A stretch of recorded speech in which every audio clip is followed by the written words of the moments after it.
was the most proud surgery outcome you ever had? Like from one extreme to the other, and then I'll do it in reverse, if you don't mind. You know, there was a young lady who was about, I think she was about 35 at the time. She had advanced cancer of the rectum. Oof.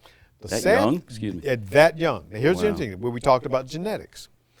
Her mother, who was only about 15, maybe 20 years older than she was, had advanced cancer of the rectum. Oh, wow. This young lady saw what was happening to her mother, but because she didn't have any insurance, she didn't come in to be seen. Finally, she was so far along with obstruction from her bowels that she came in, had the chance to meet her.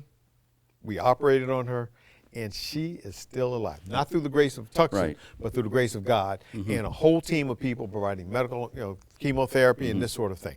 So she was cured of her disease. That is, to me, one of those things where I look back, when I'm feeling bad, I think back about her, and it makes me feel good. And then in the reverse of that, you've got somebody came in, let's just use me as an example. Yeah. I'd like to believe I'm healthy in that regard. And then for whatever reason, it didn't turn out right.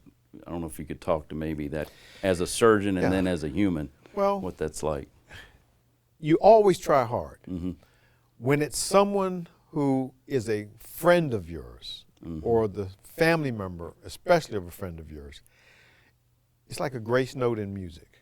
A grace note neither increases the length of the measure nor detracts from it. It's just a little something extra. So you try to give it that little bit of extra. It's like the difference between seafood stew and gumbo. You add filet. I think you would know that. I got you. So I you like try that. a little bit extra. Patient who was the husband of a young lady who I'd gone to medical school with and knew through residency, and she had just started her career. He was only 36 years old. Cancer of the colon, and he died from his disease. It was just like a flame. Just spread like wildfire. Yeah, and so that hurt. That hurt. What was the most defining moment of your life, Wayne? It can be more than one, personal or professional. We may have touched upon it, but hopefully not. That's interesting, man. 'Cause and it sounds corny, but it was the birth of my son, Wayne. Amen. Without a doubt, man. Without a doubt. I hear you. Having started off life in OBGYN, seeing a lot of deliveries, that's a very special moment. There is something that goes on. Absolutely. Okay? But I will tell you one other one, though. When I was a resident, I was on again, I started off because I wanted to do GYN cancer work. And I was on the GYN cancer service at the hospital I trained. There was a lady with widespread ovarian cancer, and she was going to die. She was dying from her disease. She wanted to die.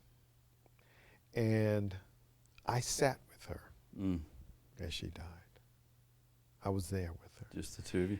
And that meant so much to that lady and her family, too, that I got a lot out of it. And so it was sad, but yet on the other hand, it was a fulfillment that she was able to go with grace and dignity. You can't ask for anything other than that. And so I like that. It's beautiful. Appreciate you sharing that.